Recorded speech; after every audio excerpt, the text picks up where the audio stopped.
Τάσος Κονιδάρης στον 104,9. Καλησπέρα Τάσο. Συμφωνήσαμε να μιλάμε στον ελληνικό, να μας είναι λίγο πιο εύκολο. Ωραία. Ούτως ή άλλως είναι πάρα πολύ φιλικό το κλίμα εδώ. Είναι φιλικό, αισθάνεσαι. Γιατί έτσι θα μείνει μέχρι το τέλος.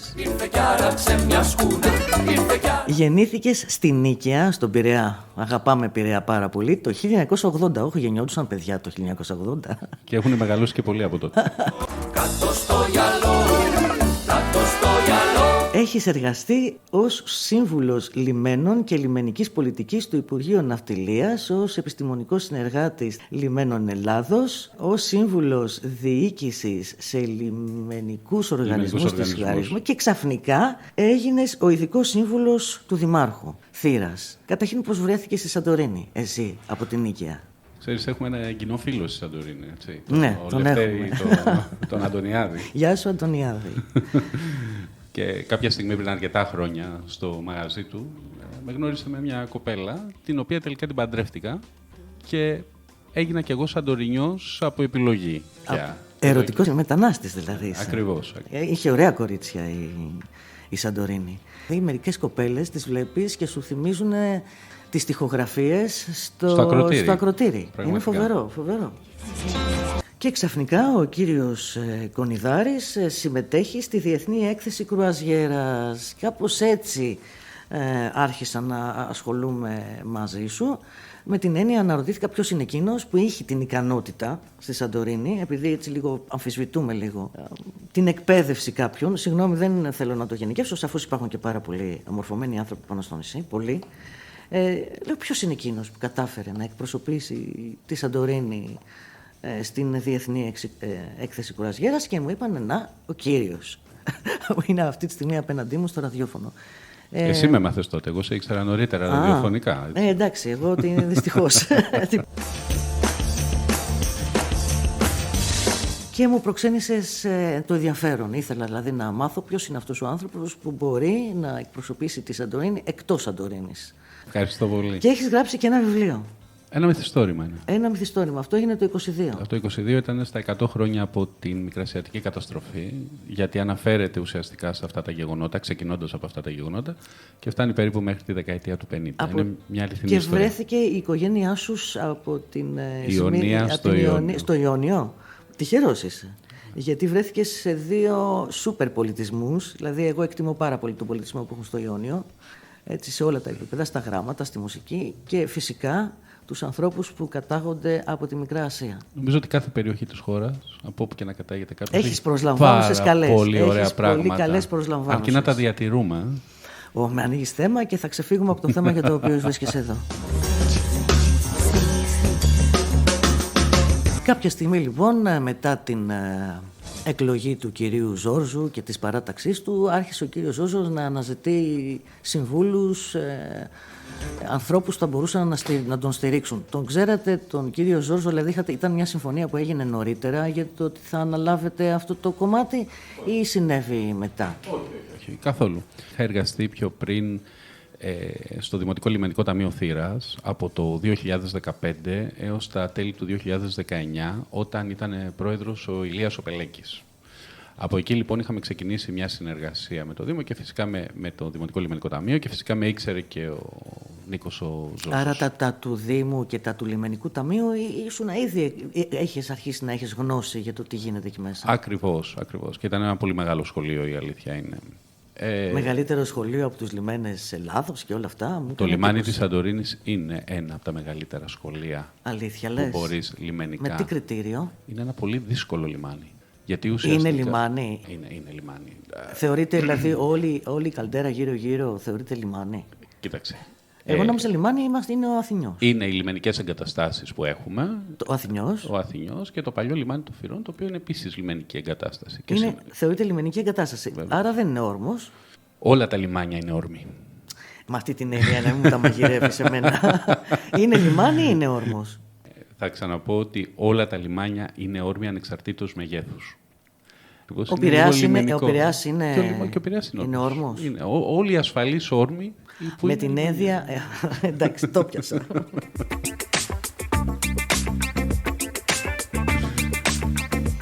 Τι Τι ακριβώς κάνει το Λιμενικό Ταμείο Θήρας? Ποιες είναι οι αρμοδιότητες του? Καταρχάς, να πούμε ότι στην Ελλάδα υπάρχουν πάρα πολλά λιμενικά ταμεία. Υπάρχουν καμιά 80 λιμενικά ταμεία σε όλη τη χώρα. Έτσι. Έχουμε πάρα πολλές διαφορετικούς τύπους λιμενικών οργανισμών. Έχουμε ανώνυμες εταιρείες. Δηλαδή, παραδείγματος χάρη, ο Πειραιάς ήταν ο οργανισμός Λιμένα Πειραιά. Έχουμε λιμενικά ταμεία που ανήκαν στις παλιές νομαρχίες και νυν περιφέρειες. Έχουμε δημοτικά λιμενικά ταμεία που ανήκουν στους δήμους. Έχουμε μαρίνες που ανήκουν στο Υπουργείο Τουρισμού, παραδείγματος χάρη. Σκοποχώροι είμαστε λίγο. Έχουμε αλλιευτικά καταφύγια και με άλλους νόμους και άλλοι κανόνες στο καθένα. Ακριβώς. Και έχουμε και περίπου καμά 800 λιμάνια, τα οποία κακόηχα τα αποκαλούμε ορφανά. Ορφανά. Ναι. Τι πάνε να πει ορφανά? Δεν υπάρχει καμία διαχειριστική αρχή. Να τα πάρουμε εμείς, να τα διοθετήσουμε. Για συνέχεια. Να τα πάρουμε, αλλά το θέμα είναι να κάνουμε και λίγη δουλειά σε αυτά. Καταλαβαίνω, ναι. Τα τελευταία, δηλαδή και στην Σαντορίνη, παραδείγματος χάρη, υπήρχαν πολλές τέτοιες λιμενικές εγκαταστάσεις. Έχουμε και άλλες λιμενικές εγκαταστάσεις τέτοιες. Το Πορεί, ας πούμε, ναι. Μαύρη Πέτρα κτλ. Ναι, σωστά. Έτσι, τα οποία ήταν μικρά. Ορφανά είναι αυτά. Τώρα, τα τελευταία χρόνια, ευτυχώς υιοθετήθηκαν σιγά-σιγά από το Δημοτικό Λιμενικό Ταμείο. Τι σημαίνει όμως υιοθέτηση? Η υιοθέτηση σημαίνει ότι μπορώ να κάνω έργα πια σε αυτό. Ναι. Μέχρι τώρα δεν μπορούσα. Σε μια εντός εισαγωγικών παράνομη λιμενική εγκατάσταση δεν έχω την δυνατότητα να βάλω ούτε φώτα, ούτε παγκάκια, ούτε τίποτα. Ξεκίνησες από τα όμορφα, τα φώτα και τα παγκάκια. Είναι το πρώτο που ενδιαφέρει τον κόσμο. Τον απ' έξω. Τον απ' έξω κόσμο. Και πώς μπορούμε να χρησιμοποιήσουμε, ας πούμε, για παράδειγμα, το Πορεί? Το Πορεί είναι ένα πάρα πολύ ωραίο μικρό αλλιευτικό καταφύγιο. Έτσι φτιάχτηκε. Για αλλιευτικό. Για αλλιευτικό καταφύγιο. Έτσι και μπορεί να μείνει έτσι. Τώρα, αν θα δούμε άλλες χρήσεις μελλοντικές, να το δούμε. Μα γιατί να δείξει ενδιαφέρον το Λιμενικό Ταμείο για το Πορεί, εάν δεν μπορεί να του αποφέρει κάποια κέρδη, ας πούμε, και έτρεξε να το υιοθετήσει? Να το πάρει άλλος? Το Δημοτικό Λιμενικό Ταμείο δείχνει ενδιαφέρον για πάρα πολλά πράγματα τα οποία δεν φέρνουν κέρδη. Και αυτή είναι και η έννοια μιας δημοτικής, αν θέλεις, επιχείρησης, ότι έχει και ένα κοινωνικό πρόσημο και δεν κοιτάει απαραίτητα το τι θα μου φέρει μόνο πολλά λεφτά. Έτσι. Και έτσι θα έπρεπε να είναι. Το Λιμενικό Ταμείο Θήρας σε ποιον ανήκει? Στο Δήμο? Ανήκει στο Δήμο. Είναι Δημοτικό Λιμενικό Ταμείο Θήρας. Άρα είναι κάτω από την ομπρέλα του Δήμου. Ακριβώς. Και αυτά τα λιμάνια και τα λιμενικά ταμεία σε ποιον λογοδοτούν? Στο Υπουργείο Ναυτιλίας.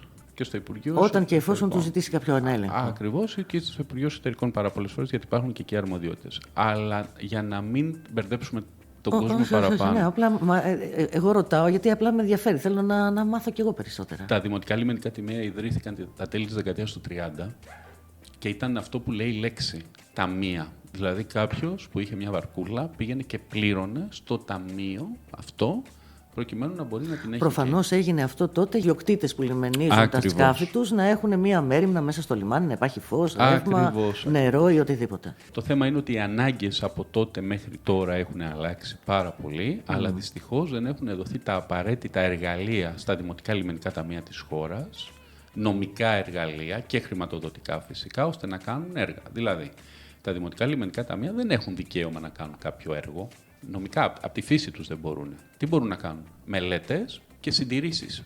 Ένα δημοτικό λιμενικό ταμείο, όχι μόνο στη Σαντορίνη, στη Μύκονο, ας πούμε. Το ίδιο σαν δημοτικό λιμενικό ταμείο δεν μπορεί να κάνει ένα μεγάλο έργο, αντίθετα με έναν οργανισμό, παραδείγματος χάρη, στο Βόλο. Αυτό που υποστηρίζουμε εμείς, σαν Δήμος, είναι ότι θα πρέπει να δοθούν τα εργαλεία στα δημοτικά λιμενικά ταμεία, όχι φυσικά να φύγουν από τα χέρια μας. Εδώ θα δίνουν εργαλεία στους Δήμους. Ακριβώς. Αφού λοιπόν ο Δήμος έχει από κάτω του το λιμενικό ταμείο, καλά δεν τα λέω? Πολύ καλά. Είναι σαν αφού δεν τροφοδοτήσει το Δήμο, δεν μπορεί και αυτός με τη σειρά του να τροφοδοτήσει. Ή δεν εξαρτάται το λιμενικό ταμείο μόνο. Και μπορεί να πάρει και ξεχωριστά χρήματα. Από την κυβέρνηση. Μπορεί να πάρει και ξεχωριστά κάποια χρήματα, αλλά το θέμα είναι αυτά τα χρήματα καταρχάς να δίνονται. Από εκεί και πέρα είναι να μειωθεί η γραφειοκρατία που υπάρχει για ένα έργο που μπορεί να θέλει να κάνει το Δημοτικό Λιμενικό Ταμείο και μετά και φυσικά να του δίνεις και τη δυνατότητα να κάνει αυτό το έργο. Έτσι, να έχει τη νομική δυνατότητα. Ναι, προφανώς δεν υπάρχουν αυτά τα εργαλεία για να το λες. Ακριβώς. Πρέπει λοιπόν να δοθεί και να απελευθερωθούν τα Δημοτικά Λιμενικά Ταμεία από δεσμεύσεις που είχαν τις προηγούμενες δεκαετίες. Τι μπορεί να κάνει σήμερα το Λιμενικό Ταμείο? Όπως σου είπα, μελέτες, ναι. Μπορεί να κάνει κάποιες συντηρήσεις και φυσικά έχει την διαχείριση των λιμενικών ζωνών. Το BES-VIES. Ακριβώς. Τα πρόστιμα, φαντάζομαι. Κάποια πρόστιμα, όχι όλα, γιατί κάποια ανήκουν και στο λιμεναρχείο. Συνεργάζεται το λιμεναρχείο με το λιμενικό ταμείο. Από όσο Εγώ νόμιζα, στενά.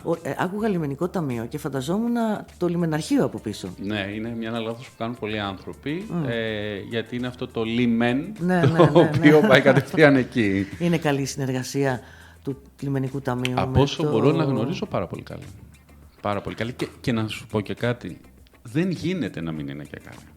Και έρχεται η ώρα να μιλήσουμε για το Santorini Birth Allocation System. Στην αρχή δεν καταλάβαινα τι ήταν, νόμιζα πως ήταν κάτι αόριστο, ούτε είχα πιάσει το νόημα. Θέση αγκυροβολίας, θέση πάρκινγκ δηλαδή, στην Καλτέρα. Ναι, ήταν τελικά τόσο απλό. Πώς θα διαχειριστείς αυτό το μεγάλο πάρκινγκ. Και ξαφνικά λοιπόν εκεί που είσαι στο λιμενικό ταμείο, γίνεσαι ειδικός σύμβουλος του Δημάρχου και αναλαμβάνεις αυτή την υπόθεση, η οποία ξεκίνησε το 17. Ο Δήμαρχος έπιασε δουλειά το 23. Λοιπόν, γιατί έγινε, γιατί κάπου δεν μου βγαίνουν και ημερομηνίες. Έχουμε περάσει 10 χρόνια από τότε, δεν είναι το 17, είναι το 15. Όταν ήταν πρόεδρος του Λιμενικού Ταμείου, ο Ηλίας ο Πελέκης. Και έχω πάει και εγώ για δουλειά τότε, λοιπόν, ο οποίος μου λέει ότι πρέπει να κάνουμε κάτι. Πρέπει να συνέπεσε τότε με η εποχή που πήγε στο Λιμενικό Ταμείο. Ναι, μαζί πήγαμε, σχεδόν μαζί. Και του λέω, κοίταξε να δεις, αυτά τα πράγματα δεν γίνονται από τη μια μέρα στην άλλη και δεν γίνονται και εύκολα. Πρέπει αυτό να μας το φτιάξει κάποιο πανεπιστήμιο. Αποφασίσαμε λοιπόν και δώσαμε. Πώς προέκυψε η ανάγκη? Η ανάγκη προέκυψε από την υπερσυγκέντρωση που υπήρχε από πλοία και κόσμο πάνω στο νησί ταυτόχρονα. Λοιπόν, ήταν μια ανάγκη. Υπάρχει ζωτική. Κάτι ανάλογο σε ολόκληρο τον πλανήτη? Εγώ θα σου πω κάτι και θα ακουστεί έτσι και λίγο, αν θέλεις, ωραίο. Ότι η Santorini με το Birth Allocation System που έφτιαξε, εκτός από την Καλτέρα και το ηλιοβασίλεμα, πούλησε τεχνογνωσία στον κόσμο. Ήταν ίσως το πρώτο πλήρως ηλεκτρονικό σύστημα με αυτόματες απαντήσεις, χωρίς να μπαίνει ανθρώπινος παράγοντας για να αποφασίζει πόσα πλοία έρχονται κάθε μέρα και ποιο πλοίο πρέπει να αλλάξει ημερομηνία. Άρα δεν υπάρχει από πίσω ένας άνθρωπος ο οποίος, αν θέλεις, τακτοποιεί τα πράγματα και χρησιμοποιεί και το σύστημα. Είναι ένα πλήρως αυτοματοποιημένο σύστημα. Μπήκαν οι λογάριθμοι. Φαντάζομαι ότι συνεχώς βελτιώνεται και μπαίνουν και καινούργια δεδομένα. Χρειάζεται βέβαια η τεχνική υποστήριξη, την οποία την έχουμε. Ναι. Έχουμε να κάνουμε με μεγάλες εταιρείες, στην οποία έχουμε μια πολύ καλή τεχνική υποστήριξη. Να σου πω ότι ήταν ένα σύστημα το οποίο. Ποιο πανεπιστήμιο μας βοήθησε? Το Πανεπιστήμιο Αιγαίου. Μπράβο. Το τμήμα Ναυτιλίας. Να σου πω ότι είναι ένα σύστημα που πριν αρκετά χρόνια παρουσιάστηκε και στο Harvard σε μεταπτυχιακό τμήμα. Γιατί ακριβώς ήταν πολύ πρωτότυπο. Από εκείνη τη στιγμή και μετά έχουν ξεκινήσει πάρα πολλά λιμάνια και αντιγράφουν ή φτιάχνουν κάτι παρόμοιο. Και προσπαθεί να γίνει και εθνικό birth allocation αυτή τη στιγμή, βασισμένο στη Santorini. Άρα η Santorini είναι η πρώτη που ολοκληρώνει ένα τέτοιο project. Έχουν επιχειρηθεί δηλαδή και αλλού. Και δουλεύουν. Αλλά εδώ έχουμε μια πιο ολοκληρωμένη λύση, πετυχημένη. Πολύ πετυχημένη κατά τη γνώμη μου και πρέπει να είμαστε και πολύ περήφανοι γι' αυτό. Το 2015 λοιπόν δώσαμε εκείνη τη μελέτη στο Πανεπιστήμιο Αιγαίου και ζητήσατε να μας φτιάξει ένα τέτοιο σύστημα και να δούμε βασικά πόσους χωράμε πάνω σε αυτό το νησί τελικά. Πόσα άτομα χωράμε ερχόμενα από την κρουαζιέρα, πάντα μιλάω έτσι. Άρα ουσιαστικά δεν είναι μόνο πώς διαχειρίζεται τα πλοία κάτω, αλλά και το πώς υπολογίζεται. Πόσοι αποβιβάζονται και την καλή διαχείριση, αν θέλετε. Ακριβώς. Το Πανεπιστήμιο Αιγαίου λοιπόν κατέληξε σε έναν αριθμό των 8.000 ανθρώπων ημερησίως και από εκεί και πέρα μπήκαμε στην τεχνική κατασκευή του όλου προγράμματος. Γιατί έγινε έτσι όμως ηλεκτρονικό? Γιατί όταν εγώ δεχτώ 8.000, 10.000, 12.000, 15.000 αιτήσεις, ανθρώπων δηλαδή που θέλουν να έρθουν ταυτόχρονα, και πω όχι, εσύ δεν θα έρθεις, εσύ δεν θα έρθεις, εκεί αρχίζουν η μεγάλη γκρίνια. Γιατί αλλάζει σε μένα και δεν αλλάζει στον άλλον, μα εγώ σου έρχομαι πιο συχνά, μα είμαι καλός πελάτης κτλ. Πώς ξέρουμε όμως μετά το 20 ευρώ πόσοι θα κατέβουν? Ή λέμε ότι εν δυνάμει έχεις 2.000 άτομα μέσα και εν δυνάμει μπορεί να κατέβουν και τα 2.000. Λοιπόν, τώρα πήγαμε σε ένα άλλο θέμα. Όχι, δεν πήγαμε σε θέμα. Απλά πώς ξέρεις ότι Από αυτούς τους 8.000 θα κατέβουν, που υποτίθεται ότι είναι μέσα σε αυτά τα 3 πλοία που είναι κάτω, ή στο 1 ή στα 3. Πώς ξέρεις ότι θα κατέβουν και οι 8.000? Εμείς βλέπουμε τη χωρητικότητα ενός πλοίου. Καταρχάς, να πούμε ότι οι αιτήσεις γίνονται 2 χρόνια πριν. Έτσι. Οι αιτήσεις των πλοίων για να έρθουν. Ναι, γιατί τα προγράμματα των εταιρεών βγαίνουν 2 χρόνια πριν. Δεν είναι ότι το κάνουμε τώρα για τώρα. Δηλαδή το 26. Έρχομαι σε 2 ώρες είμαι εκεί. Ναι, κατάλαβα. Εκτός αν τύχει μια εκτακτή περίπτωση, αυτό είναι άλλο θέμα. Το 26, δηλαδή, παραδείγματος χάρη, ξέρουμε από τώρα ότι θα έχουμε 739 κουραζιερόπλια. Το θετικό, ξέρεις ποιο είναι? Ότι η Σαντορίνη έλυσε ένα από τα μεγαλύτερά της προβλήματα. Αυτό, κατά τη γνώμη μου, πρέπει να κρατήσουμε.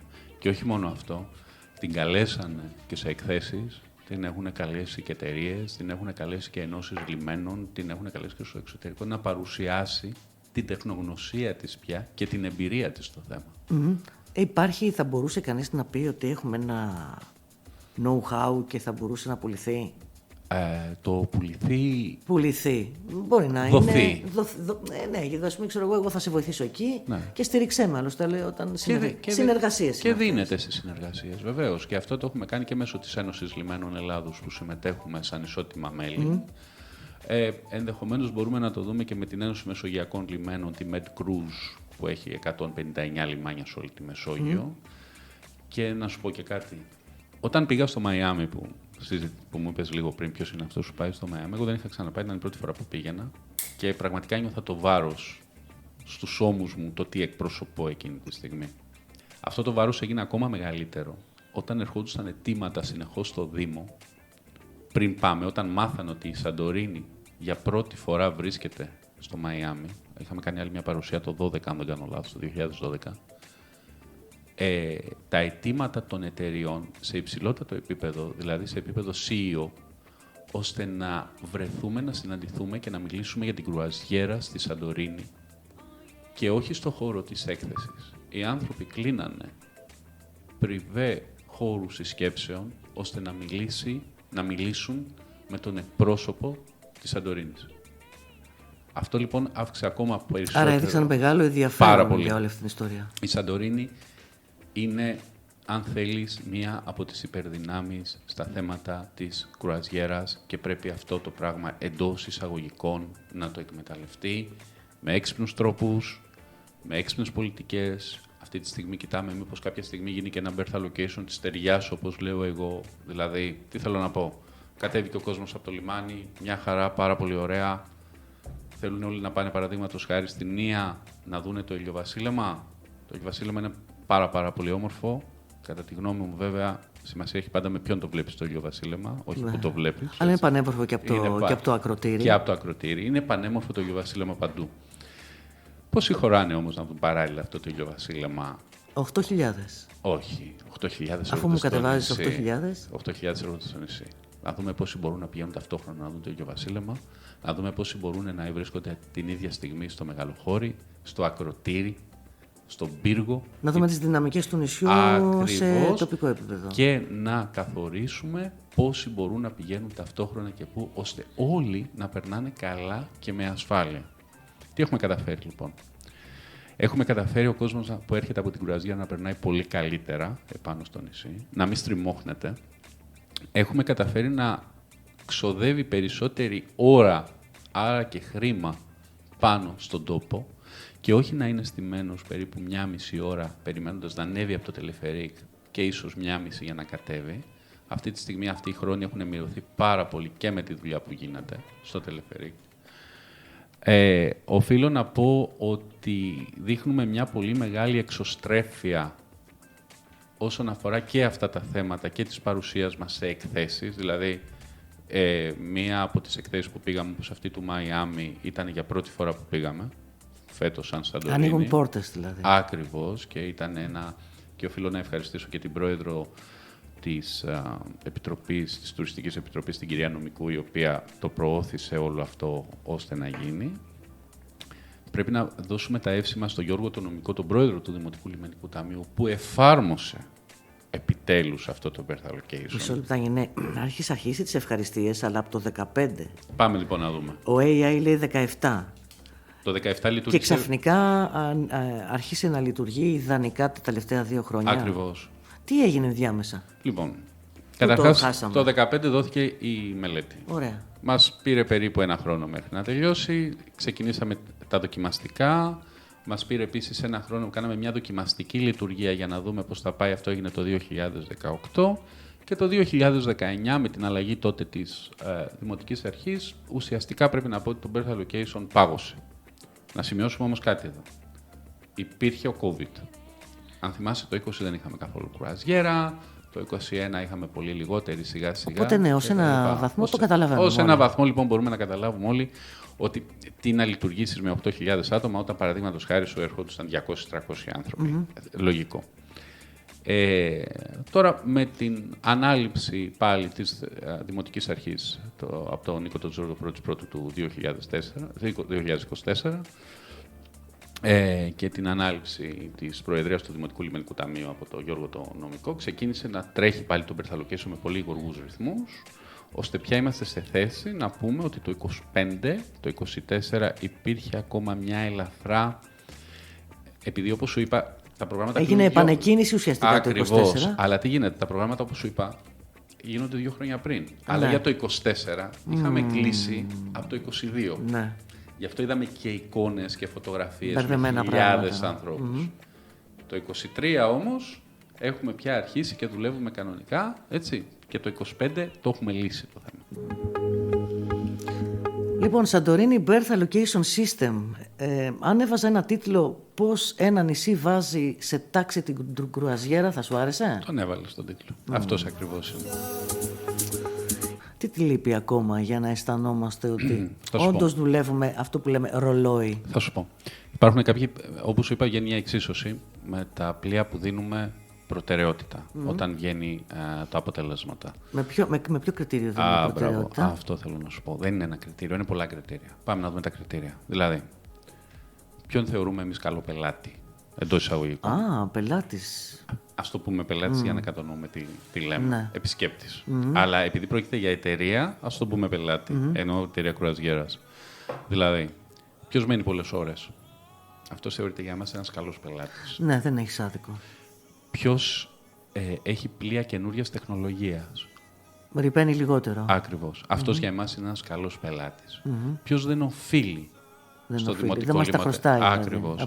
Αυτός λοιπόν για εμάς είναι ένας καλός πελάτης. Κακός πελάτης, αφού οφείλει. Ναι, αυτός που οφείλει είναι ένας κακός πελάτης. Να πάει δηλαδή στην ουρά. Ακριβώς. Όλα αυτά λοιπόν, τώρα υπάρχουν και κάποια άλλα τεχνικά θέματα, δηλαδή το μέγεθος του πλοίου, εάν είναι συχνός μας πελάτης, ας πούμε επισκέπτης. Μπορεί να έρχεται μια φορά το χρόνο. Ακριβώς. Ναι.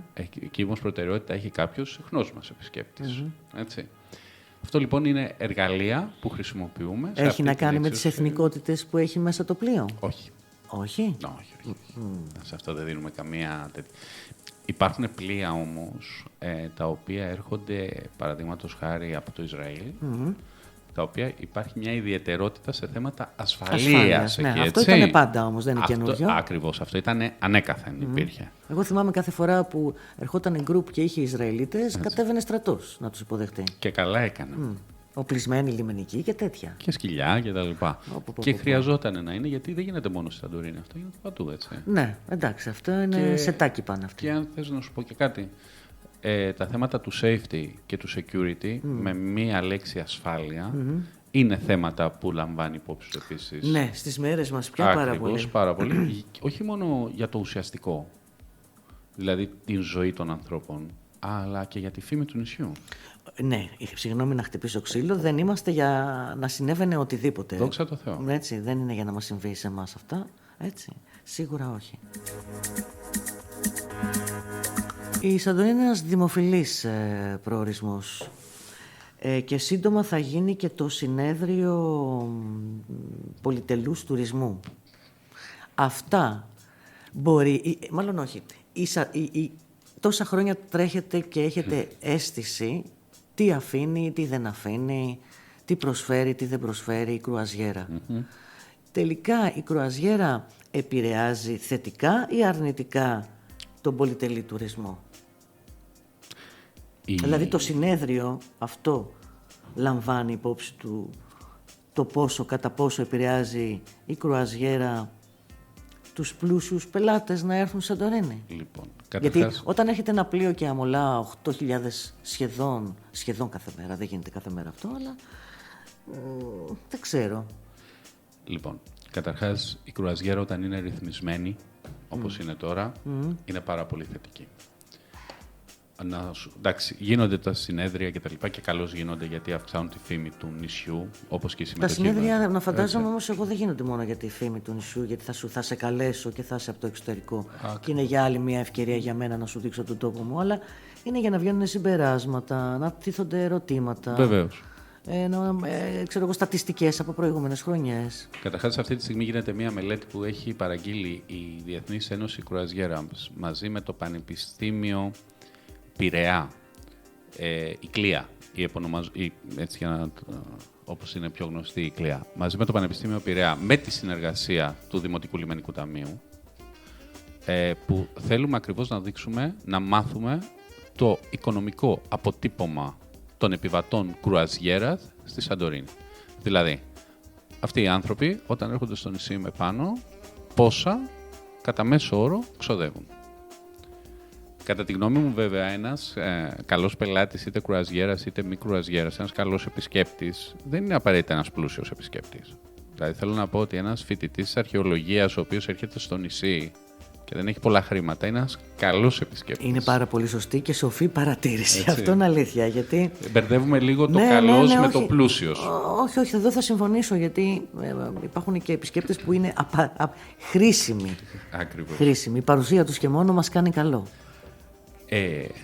Τώρα, από εκεί και πέρα υπάρχουν όμως και κουραζιερόπλια, συνήθως μικρότερου μεγέθους, τα οποία είναι πάρα πολύ ακριβά, με πολύ κόσμο επάνω, το οποίο έχει πάρα πολλά χρήματα. Δηλαδή υπάρχουν κουραζιερόπλια τα οποία είναι με 100-150 ανθρώπους, οι οποίοι είναι πάμπλουτοι.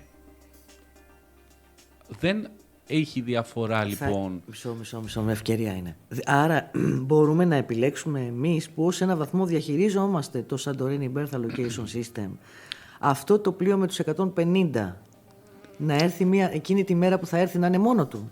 Το ίδιο το πλοίο θα θέλει να έρθει σε μια μέρα με λιγότερο κόσμο, με αυτούς τους επιβάτες. Αυτό το σκεφτήκαμε εμείς, θα μας το ζητήσει εκείνο το πλοίο. Και θα είμαστε εμείς 2 χρόνια πριν εδώ να του πούμε ότι ξέρεις τι, εκείνη την ημέρα θα έχεις λιγότερο κόσμο. Έλα τότε. Ή έλα εκείνη την ώρα που θα έχουν φύγει ενδεχομένως μεγαλύτερα πλοία που μπορεί οι δικοί σου επιβάτες να ενοχλούνται εντός εισαγωγικών, αν θέλεις. Ναι, βέβαια. Αυτοί θέλουν λίγο πιο πριβέ, πιο ηρεμία. Πιο πριβέ καταστάσεις, πιο ηρεμία κτλ. Να το δούμε όμως και αυτό. Η Σαντορίνη μπορεί να εξυπηρετήσει τους πάντες, αρκεί να υπάρχει συνεργασία με τους αντίστοιχους φορείς. Δεν τους υπάρχει. Πάντες υπάρχει, ευτυχώς.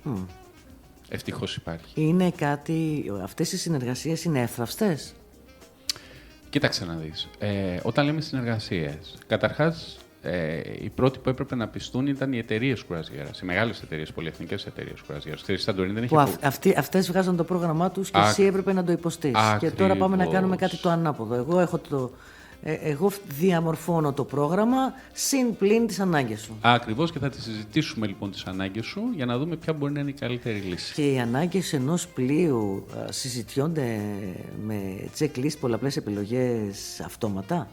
Δεν γίνονται συμφωνίες. Τους δίνουμε επιλογές εμείς.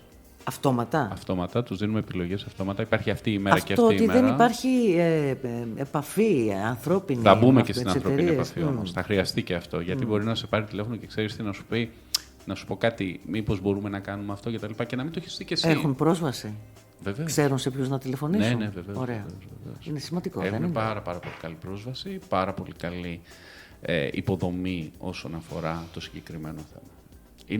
Οι άνθρωποι τους οποίους οι εταιρείες ή όποιος τέλος πάντων έρχεται σε επαφή, οι άνθρωποι που σηκώνουν το τηλέφωνο είναι ικανοί να δώσουν απαντήσεις και είναι ικανοί να απαντήσουν με τα καλά τους στα αγγλικά, με τα καλά τους στα ιταλικό, γαλλικά, γερμανικά, δεν ξέρω τι. Ανησυχώ. Είναι λίγο σαν αυτό που είχες πει τότε, ότι αν μιλάει και στους 50-5-6 γλώσσες στο Μαϊάμι. Ναι, όχι 5-6 γλώσσες, αλλά 1-2 θα τις ήθελα απαραίτητα πολύ καλές. Το καταλαβαίνετε. Το καταλαβαίνω, ναι. Εντάξει, σημασία δεν έχει να μιλάς γλώσσες, σημασία έχει να μιλάς βλακίες και στις 6. Σωστά, βέβαια. Λοιπόν, θα σου βάλω φρένο. Υπάρχουν αυτοί οι άνθρωποι. Για να σου απαντήσω, υπάρχουν αυτοί οι άνθρωποι. Ευτυχώς υπάρχουν. Κονιδάρης Τάσος στον 104,9. Ειδικός σύμβουλος του Δήμου Θήρας. Συζητάμε για το Santorini Birth Allocation System για να ξεκαθαρίσει λίγο το τοπίο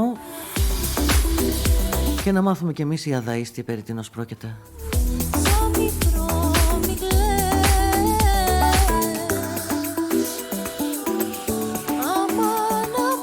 Σύντομα το συνέδριο πολυτελούς τουρισμού. Τι είναι το DMMO και πόσο έχει σχέση με το Allocation System? Το DMMO ουσιαστικά είναι ένας οργανισμός που θα αναλάβει να κάνει την διαχείριση όλου του τουριστικού προϊόντος της Σαντορίνης, να παίρνει όλα αυτά. Όλο μαζί και το... Ο DMMO δεν μπορεί να αφήσει απ' έξω άλλη με την κρουαζιέρα. Ακριβώς, ή άλλες τουριστικές, ας πούμε, δραστηριότητες επάνω στο νησί. Και θα έρχεται μετά με προτάσεις, αφού πάρει όλα τα στοιχεία που χρειάζεται, για το πώς θα βελτιωθεί όλη αυτή η εικόνα της Σαντορίνης και όλη η τουριστική διαχείριση που θα υπάρχει. Θα γίνεται και αυτό αυτόματα ή θα αποτελείται από ανθρώπους? Ο DMMO θα αποτελείται από ανθρώπους οι οποίοι θα δουλεύουν. Το τι αυτοματισμούς θα χρησιμοποιήσουν και το τι εργαλεία... Για το βέλτιστο αποτέλεσμα. Ακριβώς, θα είναι ένα δεύτερο θέμα. Σίγουρα θα ασχοληθεί και με την κουραζιέρα όμως. Σίγουρα. Στη ζωή σου, σαν και εμένα, πώς θα βρεις. Δέστρες να δένουν αυτά τα μεγάλα πλοία υπάρχουν στην Καλτέρα? Υπήρχαν παλιές ναι, τις θυμάμαι κάτι βαρέλες περίεργες, οι οποίες έχουν αρχίσει να πνέουν τα ληστεία, ναι. Θα σου πω, καταρχάς είναι τεράστιο το κόστος να μπουν αυτές οι δέστρες, οι μαδούρες, όπως λέμε, για να δένουν αυτά τα πολύ μεγάλα πριλία, αν θέλεις, έτσι. Και δεν είναι και πολύ εύκολο με την έννοια πάμε αύριο το πρωί να τα βάλουμε. Σκέψου ότι εκεί πρέπει να πάρουμε άδεια μέχρι ακόμα και από το πολεμικό ναυτικό, αν δεν κάνω λάθος. Ναι. Δεν είναι κάτι το τυχαίο αυτό. Και είναι τεράστιο το κόστος, δηλαδή μπορεί να πλησιάζει και το 1.000.000. Ωραία, αυτά τα πλοία, το λέω αυτό, γιατί πάντα θα αναρωτιέμαι, γιατί τα πλοία δεν μένουν να φύγουν την επόμενη? Να διεμήσουν τα βράδια, να δούμε τα μπαράκια μας, να δούνε τη νύχτα μας, να κάνουμε κάτι, να πούμε τις βραδιές, να τις μοιραζόμαστε μαζί τους. Κάνουμε πάρτι. Κάνουμε παρτάκια, ναι, γιατί δεν είναι κακό αυτό που λέω. Τα πλοία, όχι, είναι πάρα πολύ καλό. Τι γίνεται όμως? Ένα κουραζιερόπλοιο ταξιδεύει όλη νύχτα προκειμένου να βρίσκεται στον προορισμό τον επόμενο το πρωί. Ναι. Δηλαδή θα φύγει από εμάς, ας πούμε, το βράδυ ή το απόγευμα. Στην καλύτερη. Θα ταξιδέψει το βράδυ προκειμένου να βρίσκεται στον επόμενο πρωί. Ναι, αλλά αρκούνε 4 ώρες και 4 ώρες να τους βάλεις μέσα στο πούλμαν. Γύρω-γύρω. Εγώ ζαλίστηκα ήδη. Πόση ώρα να περιμένω να μπω να βγω? Όσοι πια. Παλιότερα περισσότεροι, τώρα λιγότεροι. Ξέρω εγώ. Από Λότελα και Αλίκη Παναγιώτενα, έτσι. Όχι, δεν είναι έτσι. Εμείς ίσα-ίσα που στο Birth Allocation System έχουμε βάλει ότι το λιγότερο πια τα πλοία θα μένουν τουλάχιστον 8 ώρες. Τουλάχιστον. Δηλαδή αυτό από το 26. Και πάλι 4 ώρες είναι οι βόλτες γύρω-γύρω.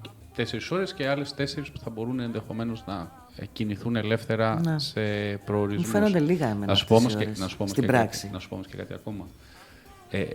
Εμείς δεν μπορούμε να απαγορεύσουμε σε ένα πλοίο να φύγει. Μπορούμε να καθορίσουμε, αλλά δεν μπορούμε να το απαγορεύσουμε. Ναι. Και το πλοίο όμως και το κουραζιερόπλοιο τους θέλει τους πελάτες του μέσα το βράδυ, τους επισκέπτες του. Ναι, το βράδυ κατανάλωση. Το βράδυ θα καταναλώσει, το βράδυ θα πάνε στο καζίνο. Μα τα ίδια θέλουμε κι εμείς. Και εμείς τα ίδια θέλουμε.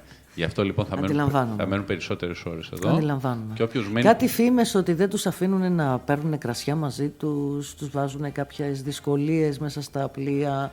Δηλαδή ότι πήρες εσύ το μπουκάλι, αλλά εγώ για να στο ανοίξω αυτό το μπουκάλι θέλω 20 ευρώ, ας πούμε. Μέσα στο κουραζιερόπλοιο. Ναι, είναι κάτι που δεν το ξέρω, αλλά μπορεί ενδεχομένως και κάποια στιγμή να γίνει. Δεν το ξέρω, δεν το γνωρίζω καθόλου αυτό. Το σίγουρο είναι πάντως ότι πλέον λειτουργεί και ο ISPS. Τι είναι αυτό? Ο ISPS είναι μια υποχρέωση που έχουν όλα τα λιμάνια τα οποία έχουν διεθνείς πλοίες. Όπως παραδείγματος το λιμάνι της Σαντορίνης. Ναι. Ουσιαστικά τι κάνουμε λοιπόν? Ελέγχουμε τους ανθρώπους που πρόκειται να μπουν στη λάτζα και από τη λάτζα στο κουραζιερόπλοιο, εάν έχει περάσει κάτι το οποίο είναι παράνομο ή επικίνδυνο. Είναι απαραίτητο να το έχουμε. Οπότε τους ψάχνουμε φεύγοντας. Ακριβώς. Όχι μπαίνοντας. Μπαίνοντας, έχει ήδη περάσει τον έλεγχο από το πλοίο. Από το πλοίο. Οπότε φεύγοντας, είναι κάτι αντίστοιχο με το αεροδρόμιο δηλαδή. Προκειμένου όμως, όχι τόσο πολύ για τον επιβάτη κρουαζιέρας, σε περίπτωση που πάει να περάσει κάτι κάποιος άλλος. Μήπως προσπαθεί να χωθεί μέσα στο πλοίο άλλος. Ακριβώς, ή να μεταφέρει κάτι που δεν πρέπει. Μάλιστα. Εντάξει. Που έφτασε παρανόμως στη Σαντορίνη. Ακριβώς. Και αυτό είναι πάρα πολύ σημαντικό, γιατί η Σαντορίνη έχει μπει πλέον στο χάρτη του ISPS παγκόσμια και λειτουργήσε φέτος και στον Αθηνιό. Παγκόσμια λειτουργούν, ως εμάς τελευταία γίνονται. Τέλος πάντων, από το να μην γίνονται όμως. Πάλι καλά. Γίνονται.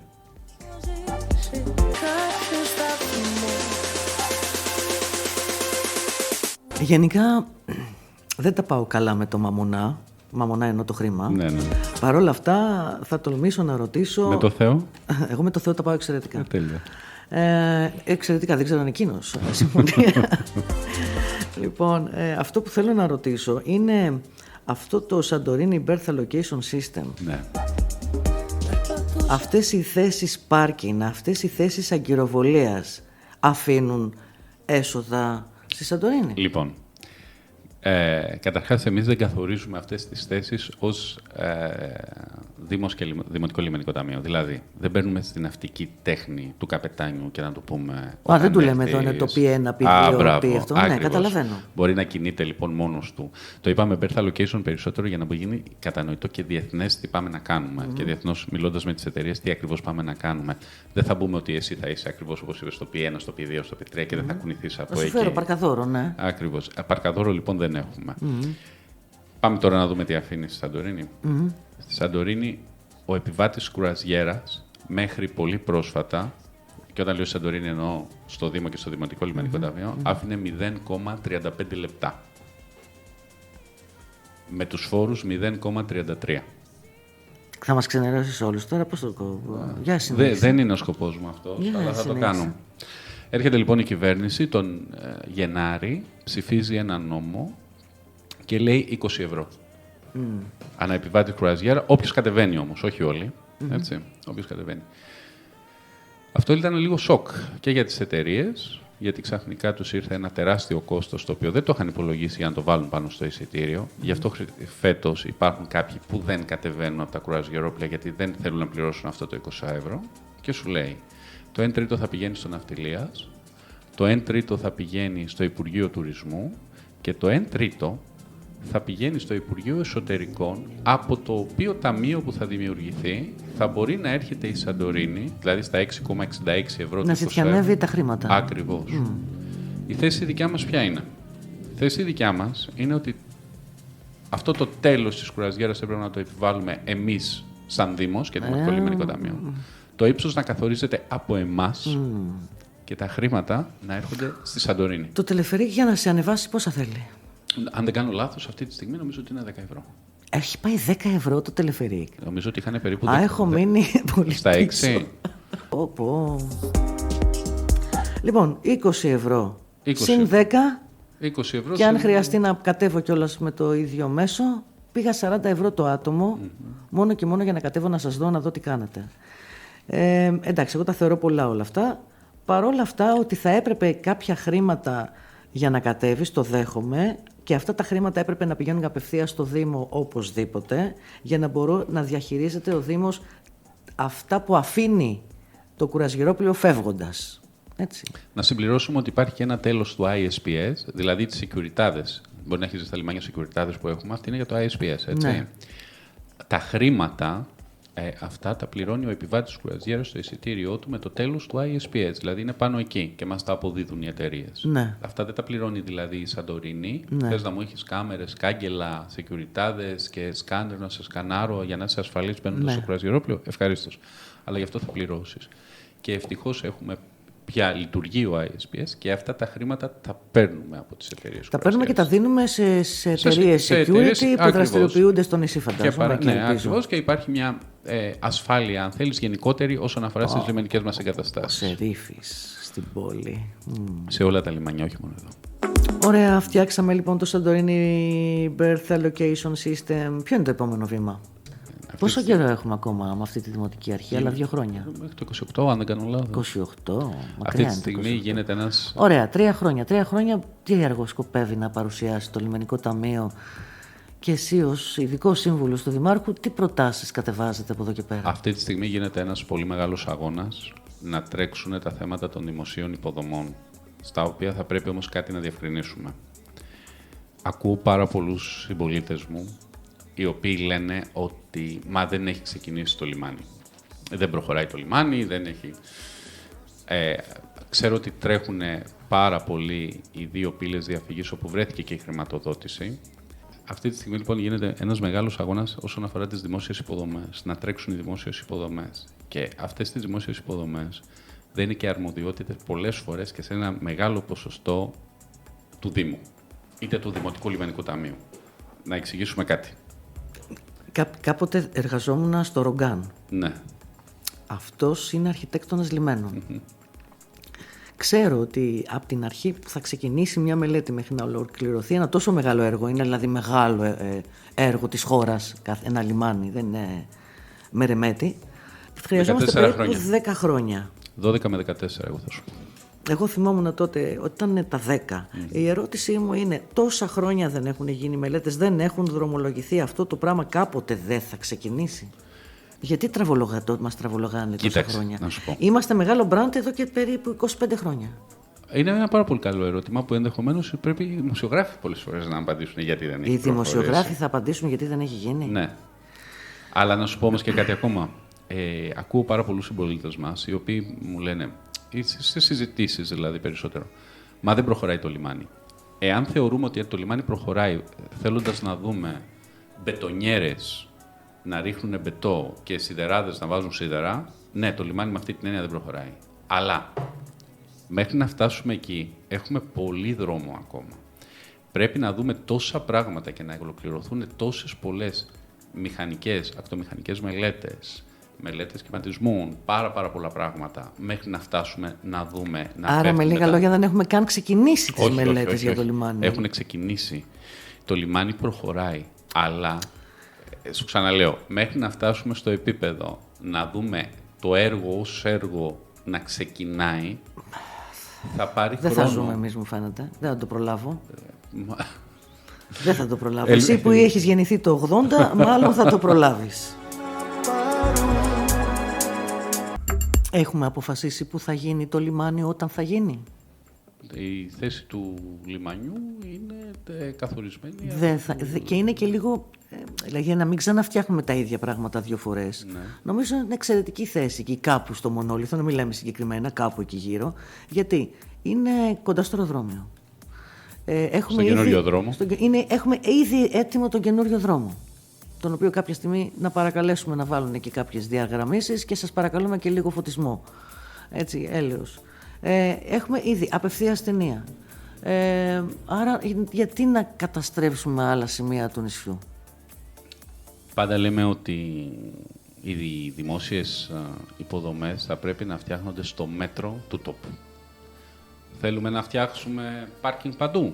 Παντού. Θέλουμε να ανοίξουμε δρόμους για να έχει 3 λωρίδες να πηγαίνεις και άλλες 3 να έρχεσαι. Όχι, δεν θέλουμε. Λοιπόν, άρα λοιπόν πρέπει να βλέπουμε τις υποδομές μας στο μέτρο και στην ομορφιά του τόπου. Γιατί αν τον καταστρέψουμε, τον τόπο, δεν θα έρχεται κανένας μετά. Ναι, έτσι δεν είναι? Γιατί οι περισσότεροι οραματίζονται μια πολυκατοικία στη θάλασσα. Μήπως πρέπει να το συζητήσουμε? Όχι, να μην το συζητήσουμε καν. Λοιπόν, το αστέρι σου σε οδήγησε στη Σαντορίνη. Η επαγγελματική σου δραστηριότητα σκορπίζεται σε πολλά θέματα γιατί είσαι πολύ πραγμάτων άνθρωπος. Τι άλλο θα ήθελες να κάνεις? Πού άλλο θα ήθελες να προσφέρεις υπηρεσίες σου τώρα που να παραδώσεις κι εσύ κάτι, να βάλεις κι εσύ ένα πετραδάκι σε αυτό το νησί? Ξέρεις, δεν θα σου πω κάτι συγκεκριμένο. Εγώ θα σου πω ότι στα παιδιά μας και στις γενιές που θα έρχονται οφείλουμε να παραδώσουμε έναν τόπο ομορφότερο και καλύτερο από ό,τι τον βρήκαμε. Και εγώ, ξέρεις, επειδή είμαι και Σαντορινιός από επιλογή και όχι από τύχη. Ναι. Έτσι. Ναι, βέβαια, το καταλαβαίνω αυτό. Ίσως πολλές φορές βλέπουμε πολύ μεγαλύτερα το θέμα της ευθύνης του τι πάμε να παραδώσουμε. Δεν είναι απαραίτητο αυτό, ούτε... Αλλά λέμε, γιατί, αφού μπορεί. αυτός ο τόπος. Αυτός ο τόπος μπορεί πάρα πολλά πράγματα. Γιατί να μην το κάνουμε. Είναι ένας τόπος γεμάτος ενέργεια που όποιος έχει όρεξη μπορεί να αναπτυχθεί. Ακριβώς είναι, ναι, βεβαίως και είναι. Θέλει πολύ υπομονή. Συνεργασίες είναι εύκολες στο νησί. Θέλουν δουλειά οι συνεργασίες στο νησί και χρόνο. Η λέξη συνεργασία μας δεν είναι κάτι. Δεν είναι ελληνική ιδιαίτερα, θα σου λέγα. Εντάξει. Πέρασες καλά? Πέρασα υπέροχα. Σε ευχαριστώ πολύ. Επιλέγουμε Χριστόν και όχι μαμουνά. Ναι. Πάντα. Στις επιλογές μας. Και σε ευχαριστώ πολύ και συνέχισε να κάνεις αυτή την ωραία δουλειά που κάνεις. Χρειαζόμαστε τέτοιες φωνές σαν τη δική σου. Πώς σου φάνηκε το περιοδικό? Εξαιρετικό. Πάρα πολύ ωραία. Πολύ ωραία έκδοση. Μας αξίζει? Έκδοση. Βεβαίως, μας άξιζε και άργησε. Άργησε. Και εγώ αυτό πιστεύω. Και θα συνεχίζω να σε ακούω ακόμα και αν παίζεις ξένη μουσική, δεν πειράζει. Παίζω ξένη μουσική τώρα που θα φύγεις. Εγκαταλείπουμε περιοχή και συχνότητα. Να ευχαριστήσω τον κύριο Κονιδάρη Τάσο που ήρθε στον 104,9. Ελπίζω να περάσαμε καλά. Θα ξανάρθεις? Αν με ξανακαλέσεις, ευχαριστώ. Γιατί να σε καλέσω? Θες να έρθεις να κάνεις ραδιόφωνο με αυτή τη φωνάρα? Μπορείς να έρθεις να κάνεις ραδιόφωνο, το ξέρεις? Θα αντέξεις? Ευτυχώς που δεν κάνεις τηλεόραση, δεν με βλέπουν κιόλας. Γιατί να σε βλέπουν? Είσαι και όμορφος.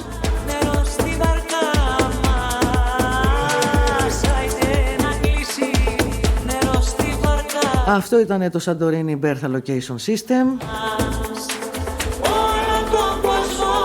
Να σας ευχαριστήσω για τη συμμετοχή σας. Είδατε? Κάτι αφήνει. Αλλά δεν είναι τα πάντα λεφτά.